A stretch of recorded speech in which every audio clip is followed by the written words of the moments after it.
So I'm working to secure additional funding for the Tech Belt Biosciences Initiative that helps move innovative business concepts and technologies from the thought process into the marketplace. And together we're working to access the enormous gap that exists between the amount of funding entrepreneurs need to launch new businesses and the amount of funding that's actually provided. Now, just by one estimate, I'm on the Small Business Committee, and my subcommittee that I chair has oversight over the SBA. The SBA leaves $60 billion in unmet capital needs annually. $60 billion in identified needs that's not awarded. That's something we need to change. And to fix this problem, I intend to reintroduce the Small Business Investment Act. And this bill makes it easier for small businesses to attract the venture capital that they need to move forward. Because if you receive, under current law, if you receive venture capital funding or angel investment, and you are one out of 15 small businesses, biotech and life science firms, that are able to make that next step and grow and create jobs and hire people and move to the next level, you at that point need a boost in many cases. Well, the SBA, under their SBIR program, makes it you're not qualified to get SBIR funding because you receive private investment. It's their view, well, if you're stable enough and secure enough to have received that investment, what do you need the government for? You don't need us, the SBA. You've done it. But you know, the people in this room, when you get to that point and you've spent every penny, every resource, every amount of capital you have in getting to the point where you're just ready to make it, that's when you need the push. And that's when the SBA needs to come in and help you out. So my legislation doesn't give you an advantage, doesn't say you're a preferred person to lend to, but it doesn't disqualify you automatically either. You can still qualify for SBIR funding. We got that passed. That was one of the 24 we had passed through the House. It didn't quite get to through the Senate.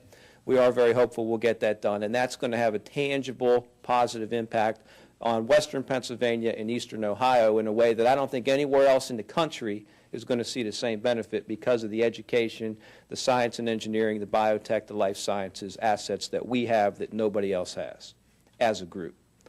Now, having served on the Small Business Subcommittee, as I talked about, I'm working to modernize small businesses and the Innovation Research Program in a way that's going to benefit us. Congressman Ryan and I are working on having a tangible link between Pittsburgh and Cleveland through a high-speed rail corridor so we can have people in the long term that work in Youngstown or Warren or Sharon and can commute to Pittsburgh or Cleveland and vice versa. And that's something that in the long term is going to benefit our region. So as you can see, we're doing our best to put policies in place that will help local companies spur the Tech Belt ideas that we're talking about. But again, in closing, this is not something that we view the federal government in taking the lead on. We're conveners. We want to put people in the room and talk about this. And we had a meeting 2 years ago at YSU. We're going to have another one in Pittsburgh. I count this as one of those meetings. We want people like you to understand we're serious about this. I didn't have to come here. I represent Pittsburgh. But I came here because I want to promote this idea. This is something that I want you to understand we're committed to. We want to be partners in this effort, and we want to move forward because our region has fallen on hard times, but our region has assets that nowhere else in the country has. And together, by working together, we can move forward quicker and faster than anywhere else in the country, and we'll recover faster from the economic downturn that we're in. So thank you all for being here. Thank you for inviting me, and I look forward to spending some time with you. Thanks.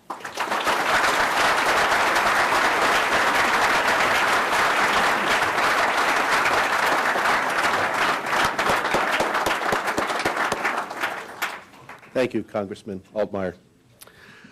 Well, today at the City Club of Cleveland, we are listening to Congressman Tim Ryan and Congressman Jason Altmire speaking about plans for the Cleveland-Pittsburgh Tech Belt Initiative. We'll return to our speakers in just a minute, and feel free to be seated for our traditional City Club questions. We encourage you to formulate questions and remind you to keep them brief and to the point.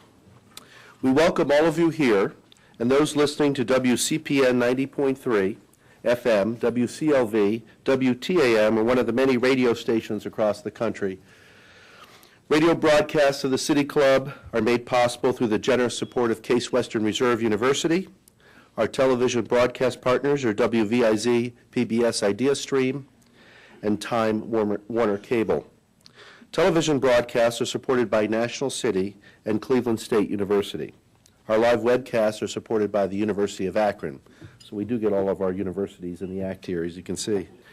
We'd like to extend a special thanks today to the Greater Cleveland Partnership for support in arranging this program with us today. We are pleased to welcome to our forum students who are here as part of our City Club student program. Participation of these students is made possible by a generous grant from the Cleveland Clinic. With us today are students from Montessori High School at University Circle.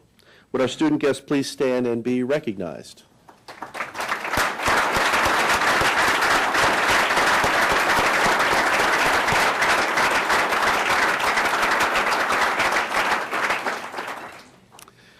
We're pleased to welcome guests at tables hosted by Baker Hostetler, BioEnterprise, Burgess & Burgess, Case Western Reserve University, Cleveland Clinic, Cuyahoga Community College, Greater Cleveland Partnership, National City, Nortec, Retzel and Andrus, Tecovas Foundation, Time Warner Cable, and University Hospitals. Now we'd like to return to our speakers for our traditional City Club question and answer period. We welcome questions from everyone, including guests.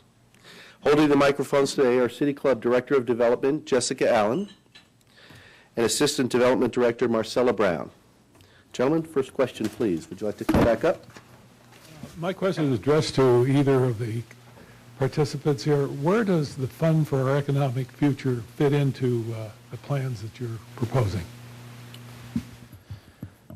We don't know. I mean, to be honest with you, I mean, they're obviously going to be a major component. They're obviously doing economic development. I think the key is to have, the fund at the table, talking about what they're doing, exchanging the kind of ideas that are already happening, and making sure they know what's going on in Pittsburgh. I mean, there's a perfect example of a great organization, deeply involved in Northeast Ohio, and I don't know what the communication level is with Pittsburgh and some of the organizations over there. So I think there's an opportunity to plug them in as well. So like both of us have said, we're not trying to constrain this in any way and saying, the fund needs to do this or the fund needs to do that. They are all welcome. Everyone is welcome, and to try to create these synergies. So they're welcome to be at the table.